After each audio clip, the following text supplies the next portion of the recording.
ಶಿಕ್ಷಣವೇ ಪ್ರಗತಿಯ ಮೂಲಸೂತ್ರ. ಬಡತನವು ಯಾವುದೇ ಮಗುವಿನ ಶಿಕ್ಷಣಕ್ಕೆ ಅಡ್ಡಿಯಾಗಬಾರದು ಎಂಬ ಧ್ಯೇಯೋದ್ದೇಶದೊಂದಿಗೆ ನೆರಳು ಜನಸೇವಾ ಟ್ರಸ್ಟ್ ನಿರಂತರವಾಗಿ ಇಂತಹ ಸಾಮಾಜಿಕ ಕಾರ್ಯಗಳನ್ನು ಹಮ್ಮಿಕೊಳ್ಳುತ್ತಾ ಬಂದಿದೆ ಎಂದು ನೆರಳು ಜನಸೇವಾ ಟ್ರಸ್ಟ್ ಅಧ್ಯಕ್ಷ ಜಗದೀಶ್ ತಿಳಿಸಿದರು. ಗೋಬಿ ತಾಲೂಕಿನ ಸಿಎಸ್ಪುರ ಗ್ರಾಮದ ಕರ್ನಾಟಕ ಪಬ್ಲಿಕ್ ಶಾಲೆಯಲ್ಲಿ ನೆರಳು ಜನಸೇವಾ ಟ್ರಸ್ಟ್ ವತಿಯಿಂದ ಶಾಲಾ ಮಕ್ಕಳಿಗೆ ಉಚಿತ ಬ್ಯಾಗ್, ಕಲಿಕಾ ಸಾಮಗ್ರಿಗಳು ಹಾಗೂ ಸಸಿ ವಿತರಣೆ ಹಾಗೂ ಸಿಎಸ್ಪುರ ಪೊಲೀಸ್ ಠಾಣೆಗೆ ಬ್ಯಾರಿಗೇಡ್ ವಿತರಣೆ ಮಾಡಿ ಮಾತನಾಡಿದ ಅವರು, ಗ್ರಾಮೀಣ ಭಾಗದಲ್ಲಿ ಆರ್ಥಿಕವಾಗಿ ಹಿಂದುಳಿದ ಕುಟುಂಬಗಳ ಮಕ್ಕಳಿಗೆ ಶಿಕ್ಷಣ ನಿರಂತರವಾಗಿ ಸಿಗಬೇಕು ಎನ್ನುವ ಉದ್ದೇಶದಿಂದ ನಮ್ಮ ಟ್ರಸ್ಟ್ ಈ ಕಾರ್ಯಕ್ರಮವನ್ನು ಹಮ್ಮಿಕೊಂಡಿದೆ. ವಿದ್ಯಾರ್ಥಿಗಳು ಇಂತಹ ಸೌಲಭ್ಯಗಳನ್ನು ಸದುಪಯೋಗ ಪಡಿಸಿಕೊಂಡು ಉತ್ತಮವಾಗಿ ವಿದ್ಯಾಭ್ಯಾಸ ಮಾಡಿ ಸಮಾಜದ ಆಸ್ತಿಯಾಗಬೇಕು ಎಂದು ತಿಳಿಸಿದರು. ಇನ್ನು ಈ ಸಂದರ್ಭದಲ್ಲಿ ಶಾಲಾ ಆವರಣದಲ್ಲಿ ಗಿಡಗಳನ್ನ ನೆಟ್ಟರು. ಶಾಲೆಯ ಎಲ್ಲಾ ಮಕ್ಕಳಿಗೂ ಉಚಿತವಾಗಿ ಬ್ಯಾಗ್ಗಳನ್ನ ವಿತರಣೆ ಮಾಡಲಾಯಿತು. ಇನ್ನು ಈ ಕಾರ್ಯಕ್ರಮದಲ್ಲಿ ನಾಗರಾಜ್, ನವಾಜ್, ಪ್ರದೀಪ್,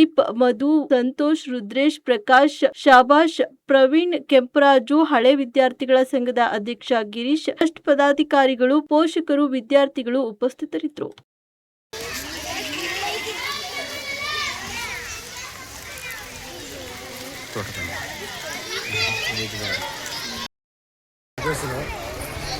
ಸಿಎಸ್ಪುರ ಹೋಬಳಿಲಿ ಇವತ್ತಿನ ದಿವಸ ನಮ್ಮ ಪ್ರೈಮರಿ ಸ್ಕೂಲಲ್ಲಿ ನೆರಳು ಜನಸೇವಾ ಟ್ರಸ್ಟ್ ಕಡೆಯಿಂದ ಬ್ಯಾಗ್ ವಿತರಣೆ ಕಾರ್ಯಕ್ರಮನ ಅಂದ್ಕೊಂಡಿದ್ರು. ಅದಕ್ಕೆ ಕರೆದಿದ್ರು. ನಮಗೂ ಒಂದು ಸಹಕಾರ ಕೊಟ್ಟು ನಾವು ಬಂದು ಅದಕ್ಕೆ ಪಾತ್ರ ಆಗಿದ್ದೀವಿ. ಪ್ರತಿ ಸಲಿನೂ ಈ ಟ್ರಸ್ಟ್ ಕಡೆಯಿಂದ ನಮ್ಮ ಹೋಬಳಿ ಮಕ್ಕಳಿಗೆ, ಅಂಗವಿಕಲರಿಗೆ, ಪ್ರತಿಯೊಬ್ಬರಿಗೂ ಇವ್ರ ಕಡೆಯಿಂದ ಒಂದು ಸಹಕಾರ ನಡೀತಾ ಇದೆ. ಇನ್ನು ಮುಂದಕ್ಕೂ ಇದೇ ಥರ ಸಹಕಾರ ನಡ್ಕೊಂಡು ಹೋಗಲಿ ಅಂತ ನಾನು ಆಶಿಸ್ತೀನಿ. ಇವಾಗ ಟ್ರಸ್ಟು ಮಾಡಿರೋದ್ರಿಂದ ಮುಂದಕ್ಕೆ ಈ ಟ್ರಸ್ಟ್ ತುಂಬ ಚೆನ್ನಾಗಿ ಬೆಳೀಲಿ ಅಂದ್ಬಿಟ್ಟು ನಾನು ಆಶಿಸ್ತೀನಿ. ಯಾವ ಶಕ್ತಿ ಇಲ್ಲ ಸರ್, ಎಲ್ಲ ನಮ್ಮ ಹುಡುಗರು ನಿಂತ್ಕೊಂಡು ಮಾಡ್ತಾ ಇದ್ದಾರೆ. ಅವ್ರ ಕೈಲಾಗಿದ್ದು ಮಾಡ್ತಾ ಇದ್ದಾರೆ. ಅವ್ರ ಕಡೆಗೆ ಹೆಲ್ಪ್ ಮಾಡೋರನ್ನು ಸೇರಿಸ್ಕೊಂಡು ಎಲ್ಲ ಒಟ್ಟಾಗಿ ಮಾಡ್ತಾ ಇದ್ದಾರೆ. ನಮಸ್ತೆ, ನನ್ನ ಹೆಸರು ಜಗದೀಶ್ ಅಂತ. ನೆರಳು ಜನಸೇವಾ ಟ್ರಸ್ಟ್ ವತಿಯಿಂದ ಪ್ರತಿ ವರ್ಷದಂತೆ ಈ ವರ್ಷವೂ ಸಹ ಇಡೀ ನಮ್ಮ ಹೋಬಳಿ ಭಾಗಕ್ಕೆ ಬ್ಯಾಗ್ ವಿತರಣೆ ಹಾಗೂ ನಿಂಬೆ ಗಿಡ ವಿತರಣೆ ಕಾರ್ಯಕ್ರಮ ಹಮ್ಮಿಕೊಂಡಿದ್ದೀವಿ. ಇವತ್ತು ಅಲ್ಲೇ ಬೆಳಗ್ಗೆಯಿಂದ ಒಂದು 7-8 ಸ್ಕೂಲಿಗೆ ಕೊಟ್ಬಿಟ್ಟು ಬಂದು ಈ ಸ್ಕೂಲ್ ಲಾಸ್ಟ್ ಮಾಡ್ತಾಯಿದ್ವಿ. ಇಲ್ಲಿ ತುಂಬ ಸ್ಟ್ರೆಂತ್ ಜಾಸ್ತಿ ಇದೆ, ಲಾಸ್ಟ್ ಇಟ್ಕೊಂಡಿದ್ದೀವಿ ಇವತ್ತು ಕೊಡೋಣ ಅಂತ. ಇದೇ ನಂತರ ಈಗ ಸ್ಟೇಷನ್ಗೆ ಬ್ಯಾರಿಗೇಟು ವಿತರಣೆ ಕಾರ್ಯಕ್ರಮ ಇಟ್ಕೊಂಡಿದ್ದೀವಿ. ಎಲ್ಲ ನಮ್ಮ ಸ್ನೇಹಿತರು ಎಲ್ಲ ಒಗ್ಗಟ್ಟಾಗಿ ಸೇರಿ ಉತ್ಸವದಿಂದ ಮಾಡ್ತಾಯಿದ್ದೀವಿ.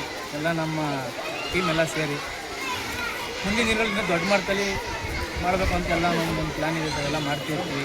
ನಿಮ್ಗೆಲ್ಲರೂ ಸಹಕಾರ ಬೇಕು. ನಿಮ್ಮ ಮಾಧ್ಯಮ ಮಿತ್ರರದು ಹಾಗೂ ನಮ್ಮ ದಾನಿಗಳದ್ದು ಎಲ್ಲರೂ ಸಹಕಾರ ಇದೆ. ದೊಡ್ಡ ಮಟ್ಟದಲ್ಲಿ ಮಾಡ್ತೀವಿ ಸರ್. ಸಮಸ್ಯೆ ಸರ್ ಇಡೀ ಹೊರಗಡೆ ಎಲ್ಲ ಇದೆ. ಆದರೆ ಏನಂದರೆ ಸರ್ ನಾವು ಒಬ್ಬ ಕ್ಯಾಬ್ ಡ್ರೈವರ್ಗಳೆಲ್ಲ ಕ್ಯಾಬ್ ಡ್ರೈವರ್ ಇದ್ದಿಂದ ನಮಗೂ ಸ್ವಲ್ಪ ಟೈಮ್ ಸಾಲ್ತಾ ಇಲ್ಲ. ಚಿಕ್ಕೂರಿಂದ ಏನು ನೋಡಿ ಇವತ್ತು ರಜಾ ಹಾಕ್ಬಿಟ್ಟು ಬಂದಿದ್ದೀವಿ. ಇವತ್ತು ನಾವೇನೋ ಕೊಡಬೇಕಂತ. ಈ ಮುಂದಿನ ದಿನಗಳಲ್ಲಿ ತುಂಬ ಹೊರಗಡೆಗೆಲ್ಲ ಇವಾಗೆಲ್ಲ ಬ್ಯಾಗ್ ಮಾಡಿಸಿದ್ವಿ ಸರ್. 1001 ಬ್ಯಾಗ್ ಮಾಡಿಸಿದ್ದೀವಿ. ಇಡೀ ಮುಂದಕ್ಕೆ ಈಗ ನಾಳೆಗಾದ ನೆಕ್ಸ್ಟ್ ವೀಕು ಬೆಳಗಾವಿ, ದಾವಣಗೆರೆಗೆಲ್ಲ ಕೊರಿಯರ್ ಮುಖಾಂತರ ಮಾಡ್ತಾಯಿದ್ದೀವಿ ಸ್ಕೂಲ್ಗಳಿಗೆ. ಮುಂದಿನ ಈಗ 1001 ಮಾಡಿಸಿದ್ರೆ ಎಷ್ಟು 10,001 ಹಂಗೆ